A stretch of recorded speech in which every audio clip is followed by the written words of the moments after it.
Betapa kami rindu menikmati sabda-Mu ya Tuhan. Betapa kami rindu berada di hadirat-Mu hari lepas hari.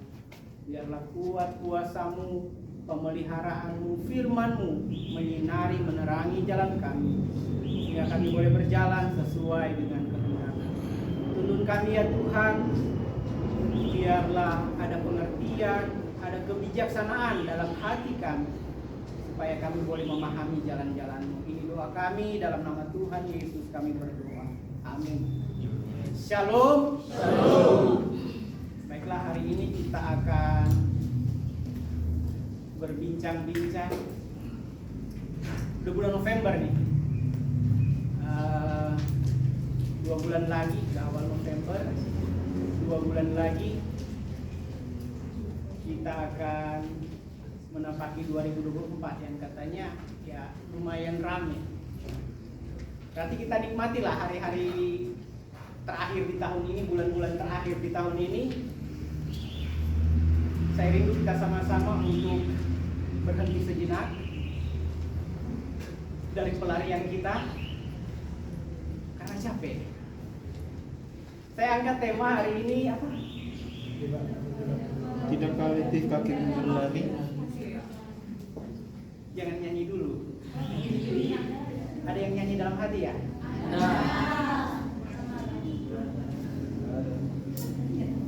Berlari tiada lelah. Itu dia. Oke. Tidak letih kakimu berlari. Saya pernah ikut lomba lari di kampung juara 1. Dulu sekali waktu masih SMA kelas 1 kalau nggak salah. Itu lari masih lumayan, itu keliling ada satu namanya Kartel Biru di Manado. Beberapa putaran masih kuat, tapi kalau sekarang seputaran aja nggak mampu lagi. Faktor U. Artinya ya berhenti sejenak. Kadang lari itu capek. Ada di sini yang suka lari? Ada ya? Ada yang suka lari keliling-keliling, ada yang suka lari ke PDC, ada yang suka lari malam-malam. Oh, Pak, lari. Wih, runner, pelari itu sehat. Ada lari yang sehat, ada lari yang nggak sehat. Misalnya jam 10 malam lari kan keluar, itu nggak sehat. Kalau lari pagi ya itu sehat. Kalau tanpa izin nyelinap lari ke PGC ya itu kurang sehat. Apalagi lari nggak balik-balik, itu tidak sehat. Ada lari yang sehat, ada lari yang tidak sehat. Berarti kita bicara lari yang agak kurang menyehatkan ini ya. Jadi berhentilah lari. Nggak capek, lari terus. Capek sih, tapi ya biasa kalau ada kata sih ada tapinya. Kira-kira siapa ya yang tokoh Alkitab yang lumayan identik dengan lari? Yunus lari dari panggilan. Elia lari dari pelayanan. Susah iya. Bukan Elia yang ini ya. Elia itu. Dia merasa sendiri. Ada juga yang Paulus bilang dia ibarat pelari untuk mencari hadiah. Tapi kita melihat ada orang yang belum ketebak, ini belum muncul namanya. Paulus sudah tadi. Next, kita belajar dulu dari kisah Yakub. Dia juga suka lari. Lari dari kenyataan. Kita baca sama-sama ya.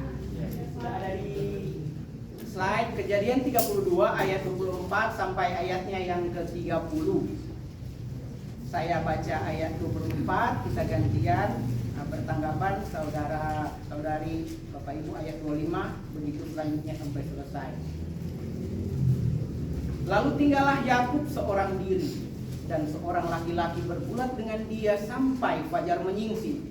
Ketika orang itu melihat bahwa ia tidak dapat mengalahkannya, ia memukul sendi pangkal paha Yakub, sehingga sendi pangkal paha itu terpelecok ketika ia bergulat dengan orang itu. Lalu kata orang itu, biarkanlah aku pergi karena fajar telah menyingsing, sahut Yakub. Aku tidak akan membiarkan engkau pergi jika engkau tidak memberkati aku. Bertanyalah orang itu kepadanya, siapakah namamu? Sahutnya, Yakub. Lalu kata orang itu, namamu tidak akan disebutkan lagi Yakub, tetapi Israel, sebab engkau telah bergumul melawan Allah dan manusia, dan engkau menang. Bertanyalah Yakub, katakanlah juga namamu. Tetapi sahutnya, mengapa engkau menanyakan namaku? Lalu diberkatinya Yakub di situ. Ayat 30 kita baca sama-sama, 1, 2, 3. Yakub menamai tempat itu sebab katanya, aku telah meninggalkan Allah depan muka, tetapi nyawaku tertolong. Amin firman Tuhan. Oh, di sini nggak ada kata-kata lari. Tapi ini ujung pelariannya si Yakub. Oke, ada yang ini kemarin sempat waktu acara cerdas cermat lalu sempat muncul ya, di mana Yakub bergulat dengan Tuhan. Di mana? Iya. Oke. Ini tidak ada lari, tetapi ini adalah ujung dari pelariannya si Yakub. Dia juga hobi lari rupanya, tetapi larinya agak berbeda. Yakub itu arti namanya, next, ada yang tahu? Penipu, katanya begitu. Ya, lagian ngapain orang kasih nama anaknya penipu ya? Apakah udah tahu karakter kemudian itu juga masih misteri. Penipu arti dari Yakub itu, dia seorang penipu. Dia tipu siapa? Bapaknya ditipu, pakai kerja sama ibunya kan, pakai tangannya yang berbulu, minta berkat, ditipu bapaknya, mentang-mentang bapaknya sudah raul. Habis itu saudaranya ditipu juga. Saudaranya siapa? Esau. Saudaranya ditipu juga, yang penipu ini. Dan masalahnya ya percaya juga, berhasil juga tipuannya kan. Berhasil dia mengecoh ayahnya, berhasil dia mengecoh saudaranya. Dan terakhir pamannya ditipu. Nah, ini ditipu juga pamannya.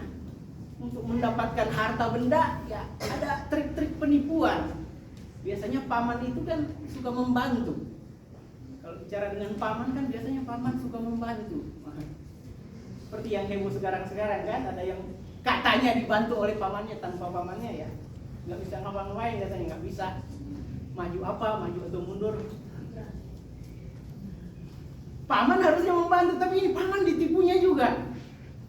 Dan akhirnya dia tertipu, udah ditipu ayahnya, ditipu kakaknya, hanya demi makanan.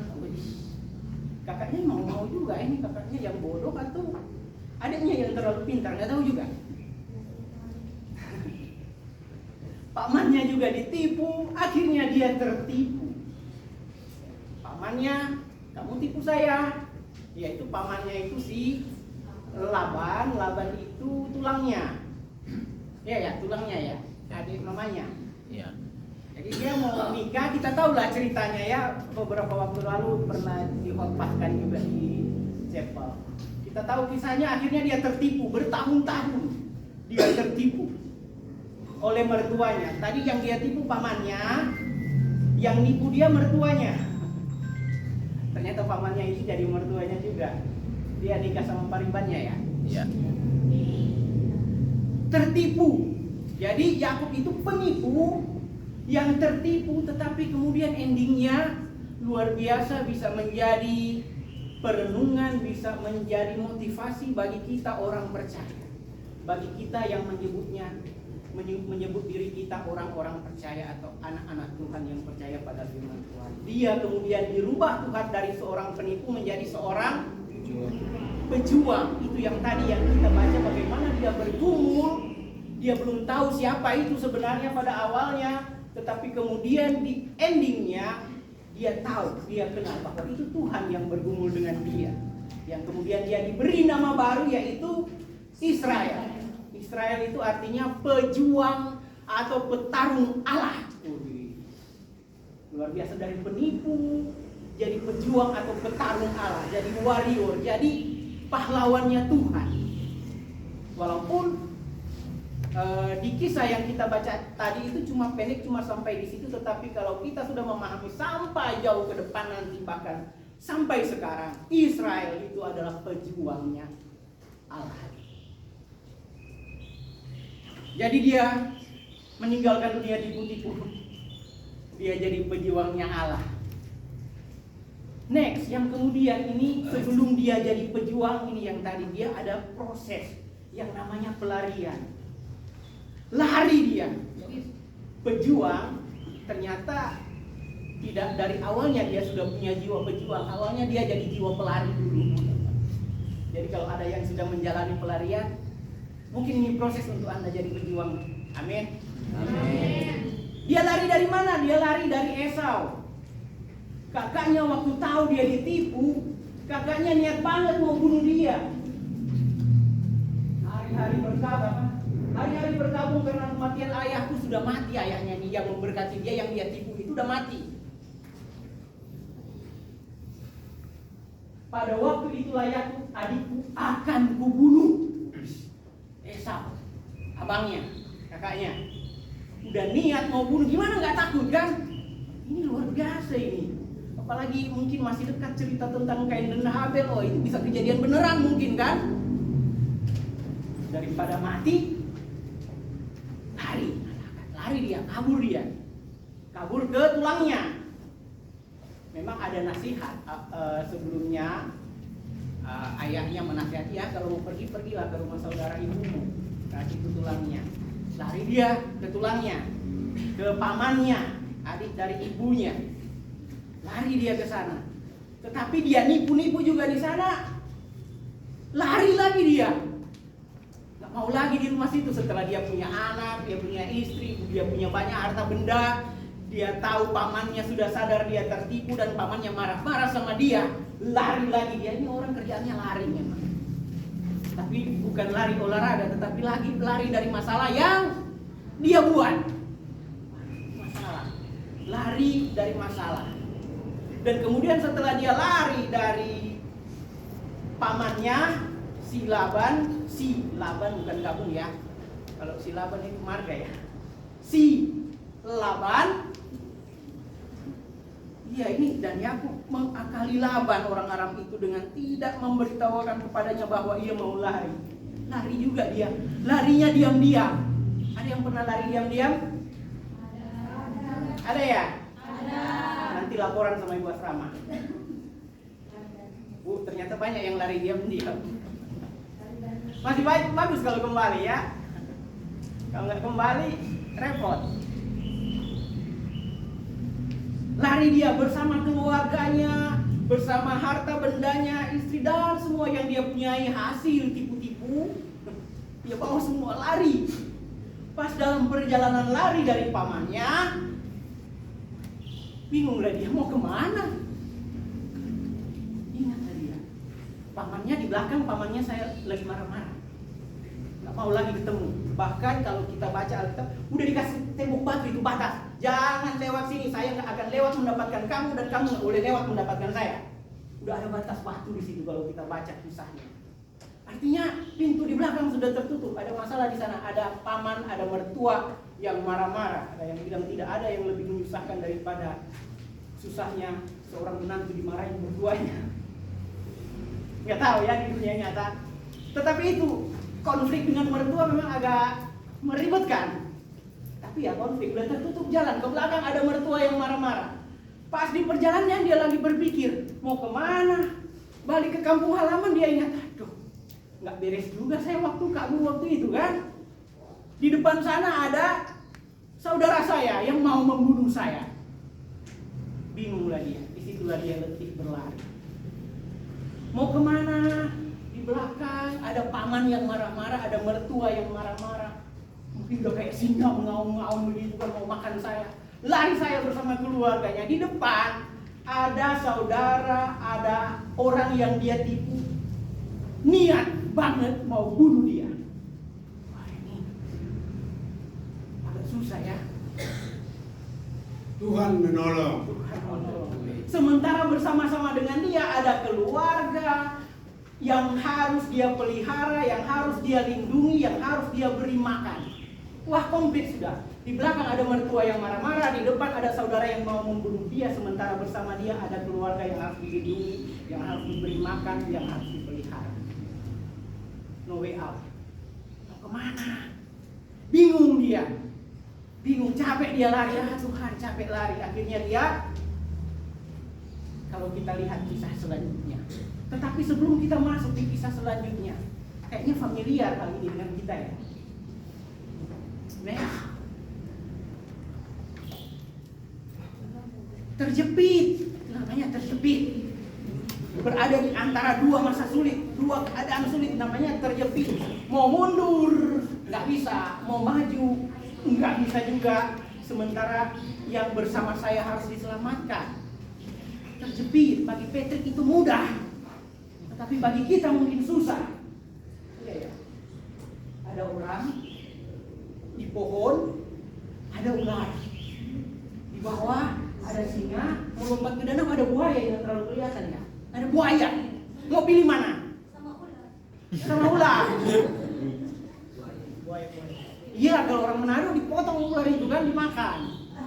Tapi dia nggak punya peralatan, bingung. Kira-kira kalau kita mau pilih mana? Buaya. Berserah.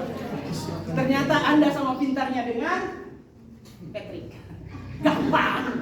Tetapi bagi saya itu susah. Tetapi jika Anda bilang itu gampang, berarti Anda satu step di bawah, di atas kami. Anda seperti Patrick. Temannya siapa itu? SpongeBob. Susah, sulit, terjepit, nggak bisa ngapa-ngapain. Apakah itu familiar dengan kita saat ini? Next, bagaimana dengan kita? Sepertinya familiar. Ketika saya membuat, merenungkan hal ini, saya berpikir kondisi yang dialami Yakub, di mana dia dari beberapa sisi mendapatkan kesulitan-kesulitan, terhimpit, terjepit. Pilihannya sangat sedikit, sangat kecil. Tetapi kemudian dia ada peluang di situ untuk selamat.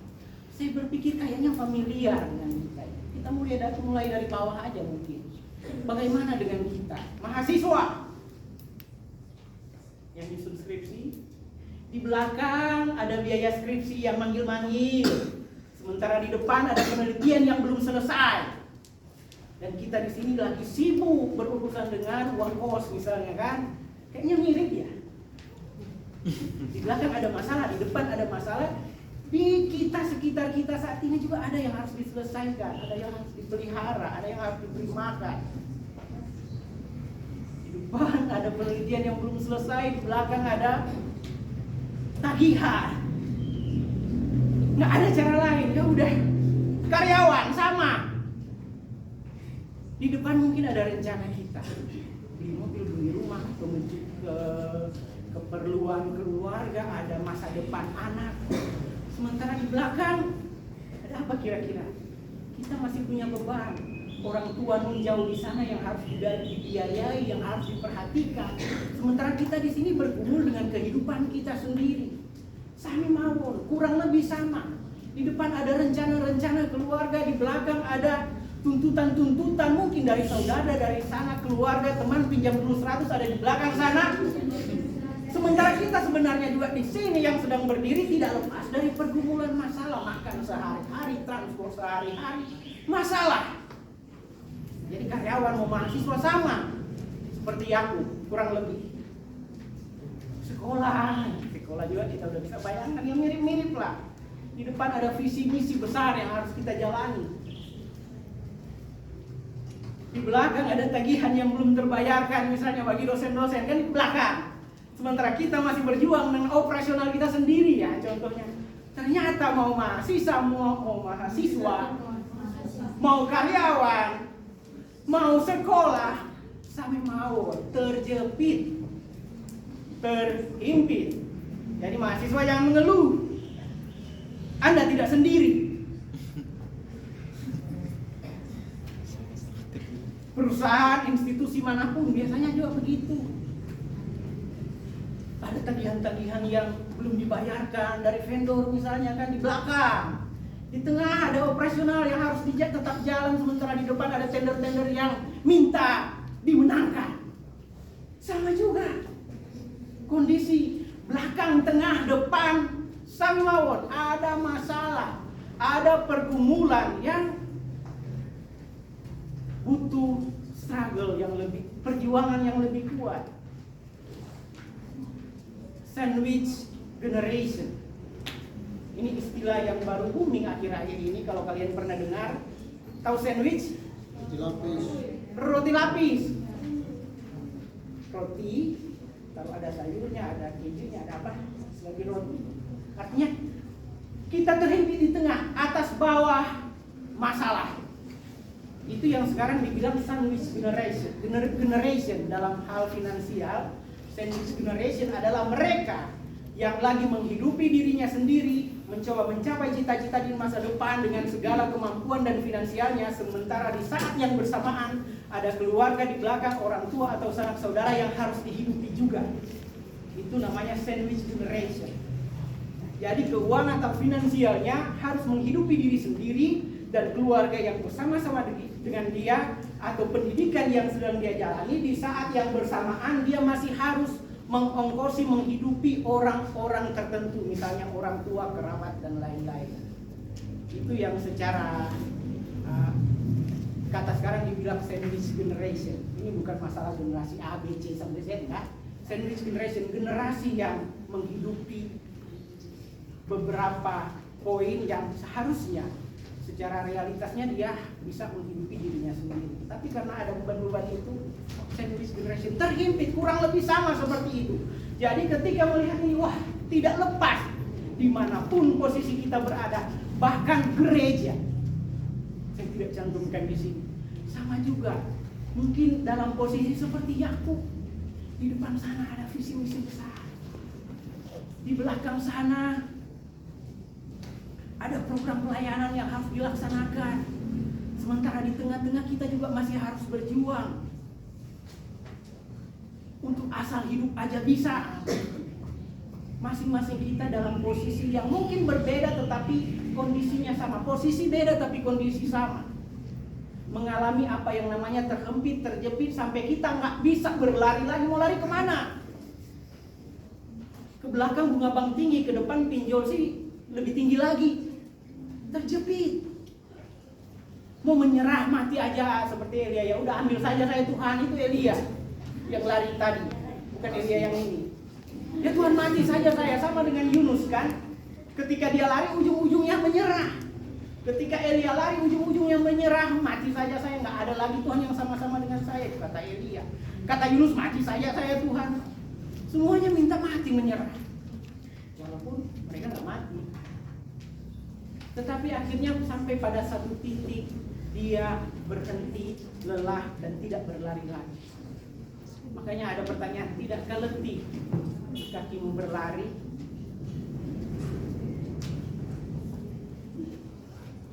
Apa yang terjadi selanjutnya ini merupakan suatu jawaban bagaimana seorang Paulus berjuang. Ada orang-orang yang nggak mengerti. Makanya satu perjuangannya, kalau kita lihat ini kuncinya, jawabannya dari capek berlari yang tadi. Capek lari nih, masalah kiri kanan depan belakang atas bawah, masalah semua. Kemana saya pergi ketemu masalah, yang masalah saya atau mereka nggak tahu. Pokoknya masalah. Tetapi ada jawaban melalui kisah Yakub. Letih dia. Langkah pertama kalau kita baca di pembacaan sebelum yang kita baca tadi, itu bagaimana dia membangun komunikasi yang baik dengan abangnya, dengan kakaknya.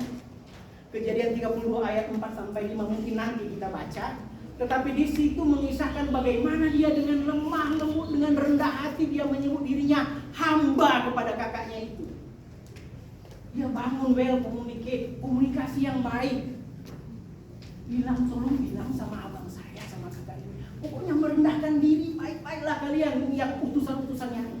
Bilang dia, hambamu Yakub, bilang begitu. Sambil bawa persembahan, sambil bawa sesuatu yang baik, kemudian kata-kata diatur sedemikian rupa supaya baik. Ini untuk menjalin komunikasi yang baik. Karena dia sadar komunikasi sebelumnya itu buruk dan putus.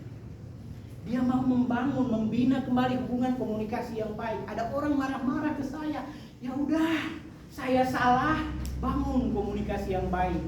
Dia nggak mau lari lagi, capek dia berlari. Mungkin si Esau tidak mengerti, dia bangun lagi komunikasi yang baik supaya si Esau mengerti. Akhirnya apa? Nah, kita lihat sebentar. Setelah dia bangun komunikasi yang baik dengan orang yang bertentangan dengan dia, dengan yang dia anggap masalah, dengan orang yang dia tipu, dengan orang yang membenci, memarahnya, berniat mau membunuhnya, dia bangun komunikasi yang baik yang kemudian bergumul dengan Allah. Poin yang kedua, setelah dia bangun komunikasi yang baik dengan Esau, dia datang bergumul, dia lapor Tuhan, berdoa dia. Habis dia berdoa, barulah malam-malam ketika dia sendiri bersama dengan istrinya, dia terbangun, dia bergumul dengan seseorang dia gak kenal siapa, bergumul, berkelahi. Tahu berkelahi? Yang gak bisa minta Pak Enos ajarin. Berkelahi, baku tunggu, bergulat. Tapi kayaknya imbang ini tenaganya si Yakub, kuat juga ini. Imbang dia dengan orang itu. Orang itu nggak bisa kalahin dia sampai diajar sendi pergelang kakinya, pangkal pahanya, akhirnya terpelecok dan ya udah pincang lah dia kan, sampai mungkin seumur hidup siap pincang. Tapi dia menang dan akhirnya dia tahu bahwa itu Tuhan. Kemudian Tuhan memberkati dia. Tuhan nggak boleh pergi sebelum memberkati saya. Kenalanlah mereka, tanya-tanya nama. Akhirnya artinya ketika diperhadapkan dengan situasi sulit, masalah di sekitar kita, nggak ada lagi jalan untuk berlari, udah capek, nggak ada tenaga untuk lari, juga nggak ada tujuan untuk kita lari lagi. Mau kemana? Semuanya tembok masalah. Akhirnya dia bangun komunikasi yang baik dan dia bergumul dengan Allah, datang kepada Tuhan. Bagaimana ini? Ini depan belakang, kiri kanan tembok. Di depan sana ada kakak saya yang mau bunuh saya. Padahal saya harus keluar. Di sini ada keluarga yang harus saya pelihara, harus saya lindungi, harus saya beri makan. Banyak sini bersama-sama dengan saya. Sementara di belakang sana paman saya juga marah-marah, ngusir saya. Mau bagaimana? Dia laporan kepada Tuhan, bergumul dengan Tuhan. Dan akhirnya Tuhan berikan dia jalan. Tuhan rubah mindsetnya. Kamu Yakub penipu. No, sekarang kamu bukan lagi Yakub. Kamu stop tipu-tipu. Tetapi kamu sekarang adalah Israel, pejuangnya Tuhan. Kamu pejuang bermentalah seperti seorang pejuang. Jangan mental penipu. Mental pejuang itu fight hingga akhir. Apa yang kamu bisa laksanakan, selebihnya serahkan kepada Tuhan. Oke, siap katanya. Nggak ada ditulis siap di situ, tetapi kalau kita baca dia ready. Dia melaksanakan, yang dia lakukan adalah apa? Ya udah, saya pergi menemui abang saya dengan hati yang ketar-ketir. Dia suruh orang-orang, anak-anak istri duluan. Iya, agak pecundang juga orang ini kan. Anaknya juga ponakannya si Esau, maksudnya mungkin biar lembut hatinya. Dikirim, akhirnya pergi. Tetapi yang terjadi kemudian mengharukan. Saya jadi ingat ilustrasi Tuhan Yesus ketika seorang anak yang hilang foya-foya pulang.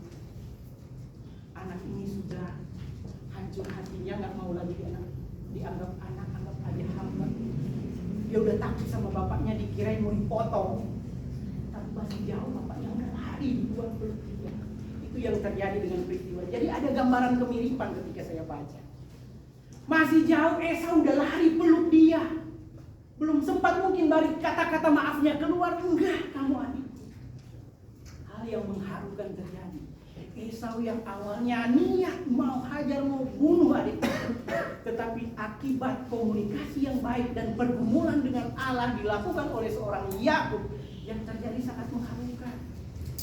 Kakak yang sudah dikhianati, ditipu, ditinggal, dihancurkan, berkat-berkat yang terbaik dia bawa, tetapi kemudian kakak yang sama, yang niat mau bunuh dia, memeluk, merangkul dia, nggak apa-apa kamu adik. Itu peristiwa yang luar biasa, yang harusnya menyentuh. Itu yang saya bilang menjadi bagian motivasi bagi kita orang-orang yang menyebut diri Kristen, orang percaya. Hal yang mustahil bagi Yakub, tetapi Tuhan bekerja. Tetapi Yakub tidak diam aja dengan statusnya sebagai mediocre, sebagai orang yang kalah. Tetapi dia mau merubah mindsetnya, merubah dirinya dari seorang penipu menjadi seorang pejuang.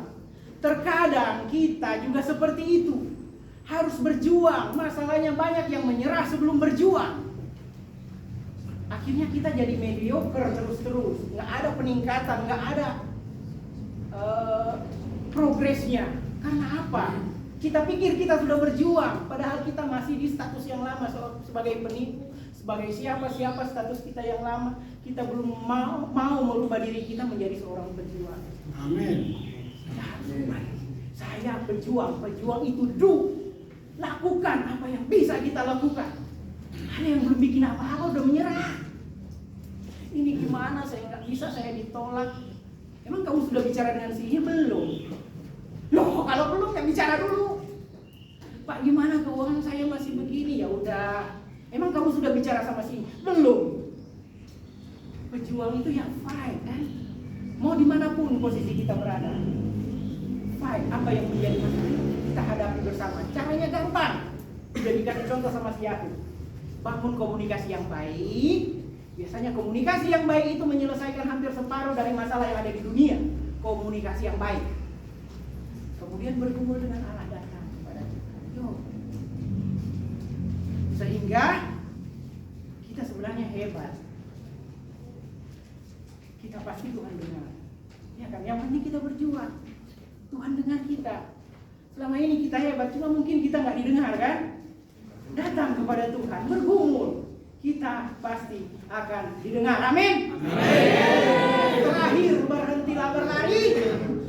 Kenapa kita harus berhenti berlari? Ada ayat yang selalu menguatkan saya, ini saya share ke Bapak Ibu Saudara. Tuhan akan mencukupi segala keperluanmu menurut kekayaannya dalam Tuhan. Ini kata-kata yang menguatkan saya. Whatever the problem we have, apapun masalah kita, my God shall supply our needs. Tuhan kita akan mencukupkan keperluan-keperluan kita menurut kekayaan dan kemuliaan. Amin firman Tuhan, mari kita berdoa. Terima kasih untuk hari ini ya Tuhan, Engkau mengingatkan lagi siapa kami yang tidak ada apa-apanya, yang kecil, yang terjebak dalam masalah yang silih berganti. Seolah-olah kami tak mampu melewatinya Tuhan. Ya, tetapi firman-Mu menguatkan kembali kami seperti Yakub, yang bersama dengan Engkau diberikan kekuatan menjadi seorang pejuang. Ubahkan hati kami ya Tuhan. Ubahkan mindset kami menjadi pejuang-pejuangnya Tuhan, yang bertaruh di jalan Tuhan untuk melaksanakan apa yang menjadi kehendak-Mu Tuhan dalam hidup kami.